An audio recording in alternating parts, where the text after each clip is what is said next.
नमस्कार, आवाज जनता की मध्ये आपले स्वागत आहे. चॅनलला लाईक करा, सबस्क्राईब करा आणि शेअर करा. रिपब्लिकन फेडरेशन सामाजिक एकता महोत्सव रविवार 16 नोव्हेंबर ते 18 नोव्हेंबरला दुपारी 4 ते सायंकाळी 6 पर्यंत संविधान चौक नागपूर येथे.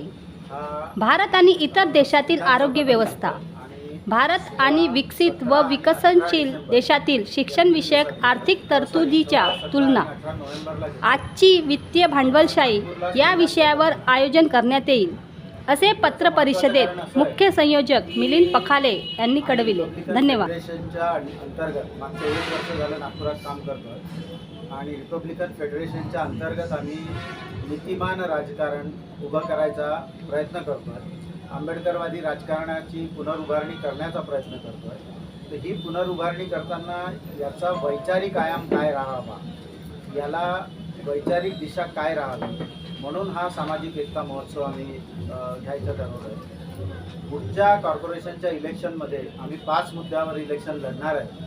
त्याच्यातला पहिला मुद्दा हा शिक्षणाचा आहे, दुसरा मुद्दा हा आरोग्याचा आहे, तिसरा मुद्दा रस्ते आणि वाहतुकीच्या संबंधाचा आहे, चौथा एन्व्हायरमेंट आणि बाकीचे जे मॉन्युमेंट्स आहेत त्याचा आहे, आणि 5वा बेरोजगारीचा आहे. तर ही जी सगळी लोकांच्या जीवनमरणाशी संबंधित मुद्दे आहेत, या मुद्द्यांचं अजून वैचारिक त्याचं प्रबोधन व्हावं. या वैचारिक प्रबोधन होऊन लोकांना हे मुद्दे कशा तऱ्हेने आपण समजायला पाहिजेत, आपण याबाबत आपल्या काय मागण्या असायला पाहिजेत, हे समजण्यासाठी म्हणून सामाजिक एकता महोत्सवाचं आम्ही आयोजन करतो आहे. दुसरं महत्त्वाचं म्हणजे आज जर तुम्ही देशभराचं वातावरण बघितलं तर हे द्वेषाचं राजकारण आहे. आणि हे जे द्वेषाचं राजकारण देशभर जे सुरू आहे आणि द्वेषाच्या राजकारणाचे तुम्ही प्रत्येक ठिकाणी बळी बघताय, मणिपूरपासून वेगवेगळ्या ठिकाणी. तर मग तो द्वेष धर्माच्या नावाने असो, तो द्वेष कुठल्या प्रांताच्या नावाने असो, किंवा तो द्वेष भाषेच्या नावाने असो, दिल्लीवर जसं झालेलं तुम्ही वातावरण आंदोलनं पाहिली. तर हे होत असताना या देशाच्या वातावरणाला पर्याय काय? तर या देशाच्या वातावरणाला हा पर्याय आहे की आपण सामाजिक एकतेचं राजकारण उभं करूया, आपण लोकांच्या प्रश्नाभावाचं राजकारण उभं करूया. या उद्देशाने आम्ही सामाजिक एकता महोत्सव घेतो. कोण कोण येणार आहे या कार्यक्रमाला पहिल्या दिवशी आरोग्य व्यवस्थेबाबत जे बोलणार आहेत ते सुप्रसिद्ध आंतरराष्ट्रीय अर्थतज्ज्ञ, ज्यांचा जे लोकांच्या जीवनामरणाशी प्रश्न आहेत त्याच्याशी संबंधीचं त्यांचं काम आहे, अभ्यास आहे, असे जॉन रेज हे येणार आहेत. त्याच्यानंतर प्राध्यापक अरुण कुमार JNUचे अर्थशास्त्रज्ञ, ते आजची भारतातली जी शिक्षण व्यवस्था आहे आणि बाजूच्या जे आपले देश आहेत की ज्यांनी 1947लाच ते भारताबरोबर ज्यांना स्वातंत्र्य मिळालं, पण त्यांनी अतिशय मोठी प्रगती केली. मग तो थायलंड असो, कोरिया असो, व्हिएतनाम असो, हे सगळे जे देश आहेत. आणि पश्चिमी देशात आज शिक्षणाबाबत काय चालतं आणि भारताचं जे स्वप्न आहे, भारताचं जे स्वप्न 1947पर्यंत विकसित भारत निर्माण करण्याचं आहे, ते विकसित भारत निर्माण करण्याचं जे स्वप्न आहे ते फक्त पूल बांधून, रस्ते बांधून, इन्फ्रास्ट्रक्चरच्या नावानं मोठे मोठे जिथे सिमेंट खर्च होईल असे रस्ते बांधून होणार नाही. तर माणसाचं सुद्धा उत्थान झालं पाहिजे, माणूससुद्धा विकसित झाला पाहिजे. या उद्देशाने शिक्षण पद्धती, शिक्षणातली भारताचा जो खर्च आहे बजेटचा, तो आहे का? तर तो नाही आहे. म्हणून त्याचं लोकांना भान यावं, त्याच्याबाबतची समज यावी, म्हणून प्राध्यापक अरुण कुमारना बोलवलं आहे. तिसरा महत्त्वाचा जो विषय आहे तो त्याच्यासाठी आम्ही बँकिंगचे तज्ज्ञ जे आहेत विश्वास उडगी यांना बोलवलं आहे. कारण तुम्ही आज जर बघत असाल तर पूर्वीची जी भांडवलशाही होती ती एका इंडस्ट्रीवर अवलंबून होती. तर ती इंडस्ट्रीवरची जी भांडवलशाही आहे, ती इंडस्ट्रीवरची भांडवलशाही जाऊन आता वित्तीय भांडवलशाही तयार झालेली आहे. तर ती वित्तीय भांडवलशाही कशी होते याचं साधं उदाहरण म्हणजे आपल्या आजूबाजूला असलेले चहाचे दुकानं, जी वेगवेगळी चहाची पॉश दुकानं लागली आहेत आणि जुनं ज्यांनी चहाचे दुकानं चालवली आणि ती जी चहाची दुकानं चालवली त्या चहाच्या दुकानातून जो काही त्यांचा रोजगार होता तो जाऊन आता हा सगळा जो पैसा आहे हा ब्लॅकस्टोन सारखी कंपनी किंवा डॅमसेक सारखी कंपनी यांच्या घरात चाललेला आहे, यांच्याकडे चालला आहे, हा वळता झालेला आहे. आपल्याला वाटतं की आपण 7 रुपयाचा चहा न पिता 10 रुपयाचा चहा पितो, पण हा जो बदल झालेला आहे हा बदल लोकांच्या सामान्य माणसाच्या लक्षात यावा म्हणून विश्वास उदगींना आम्ही आजची वित्तीय भांडवलशाही या विषयावर भाषण देण्यासाठी बोलवतो. आपण महानगरपालिकेमध्ये उमेदवार उभे करणार आपण बोलल्यात आणि विषय तेच पुराणे आपण रस्ते शिक्षण हे विषय घेतले. दुसरे पक्ष पण तर तेच करतात, पण नवीन तुमच्या पक्षातर्फे काय आहे? ते नवीन हे आहे की आता जे मी बोललो की शिक्षणाच्या बाबत जर बोललो तर नागपूर महानगरपालिकेचं जर बघितलं तर नागपूर महानगरपालिकेत 2000 साली 500 शाळा होत्या. आता जवळपास 150 शाळांची जागा आहे, पण त्या जवळपास बंद आहेत. 12 शाळा त्यांनी काय म्हणतात ते प्रायव्हेट कंपनीजला प्रायव्हेट NGOजला दिल्या आहेत. 8 अजून द्यायचं त्यांचं घाटत आहे. तर हे छोट्या छोट्या NGO जर शाळा चालवत असतील तर महानगरपालिका का नाही चालू शकत, जेव्हा की आपल्या कायद्याप्रमाणे नागपूर महानगरपालिकेची जबाबदारी आहे की प्राथमिक शिक्षणाची. तर म्हणून जो लोक पूर्वी बोलत होते किंवा बोलतायत तर तो अजेंडा नाही आहे, हा अतिशय वेगळा अजेंडा आहे आणि हा लोकाभिमुख अजेंडा आहे. आणि हा लोकाभिमुख अजेंडा अजून लोकांच्या लक्षात यावं, लोकांच्या याच्यातले जे गमक येतं ते लक्षात यावे म्हणून आम्ही हा 3 दिवसाचा कार्यक्रम घेतला आहे. आणि या प्रबोधनात्मक कार्यक्रमातून याचे जे राष्ट्रीय आणि आंतरराष्ट्रीय आयाम आहेत आणि ते बजेटच्या दृष्टिकोनातून आहे तर पैशाच्या दृष्टिकोनातून आहे तर हे पैशाच्या दृष्टिकोनातून शासन जो खर्च करते त्या दृष्टिकोनातून लक्षात यावे म्हणून सामाजिक एकता महोत्सव आम्ही वेगळ्या तऱ्हेनं घेतो. तुम्ही असे महानगरपालिका किती उमेदवार उभे करणार? ते याच्यानंतर आम्ही बघू काय करायचं आहे. ते सध्या आपण सामाजिक एकता महोत्सवाबद्दल जर बोललो तर मला वाटते असं बरं होईल आणि नंतर आपण त्याच्यात जेव्हा इलेक्शन डिक्लेअर होईल त्याच्याप्रमाणे आपण त्याच्या वेळी बोलू. एक अतिशय थिल्लरपणे शब्द वापरला जातो तो म्हणजे विश्वगुरू. विश्वगुरू बनायचं. विश्वगुरू बनायचं म्हणजे काय बनायचं? माझी विकसित राष्ट्राची अतिशय सोपी संकल्पना आहे. ही संकल्पना ही आहे की मोठ्या शहरात ज्या काही सुविधा मिळतात त्या इथून 50 किलोमीटर 100 किलोमीटर 150 किलोमीटर जे छोटं गाव आहे तिथं सुद्धा त्या सुविधा मिळाव्यात. आणि जर पश्चिमेची राष्ट्र पाहिली की ज्यांना आपण विकसित राष्ट्र समजतो तर तिथे सुद्धा हाच तुम्हाला फरक दिसेल की जे शहरात सुविधा दिसतात शहरात सुविधा येतात त्या सुविधा तुम्हाला अतिशय लहान खेड्यात सुद्धा दिसतात. तर म्हणून जी संकल्पना आज RSS BJP लोकांना घालून देते तर ती जी संकल्पना आहे ती संकल्पना चुकीची संकल्पना आहे. ही संकल्पना लोकाभिमुख नाही आहे. आता तुम्ही जर आपल्या विद्यमान खासदार नितीन गडकरींचं जर स्टेटमेंट पाहिलं तर तुम्हाला हे दिसेल की ते म्हणतात की आम्ही 1 लाख करोड रुपये नागपूरवर खर्च केले. पण या 1 लाख करोडमध्ये सामान्य माणसाला काय मिळालं तर त्याला एक 5 किलोमीटर जायला बससुद्धा त्याला अर्धा तास थांबावं लागतं. ही जी दुरावस्था आहे किंवा एक साधा माणूस जर स्कूटरनं गेला तर त्याला 1 किलोमीटरचा रस्ता सुद्धा स्वच्छ स्मूथ दिसत नाही. त्याच्यामुळे ॲक्सिडेंटचं प्रमाण नागपूर शहरात भरपूर आहे. तर हे जे बोलतात ते पण त्याप्रमाणे सामान्य लोकांना त्याच्या सुविधा मिळत नाही.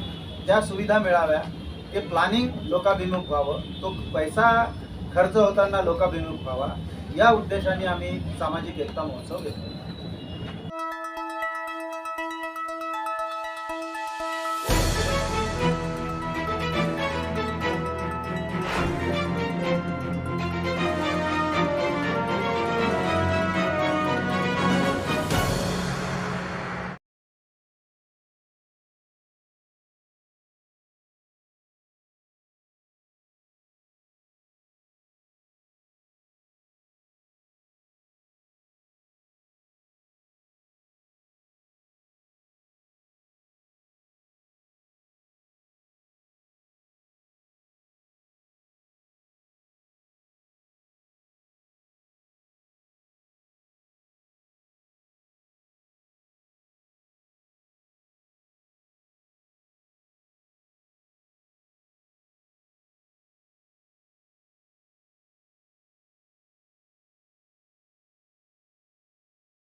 आहे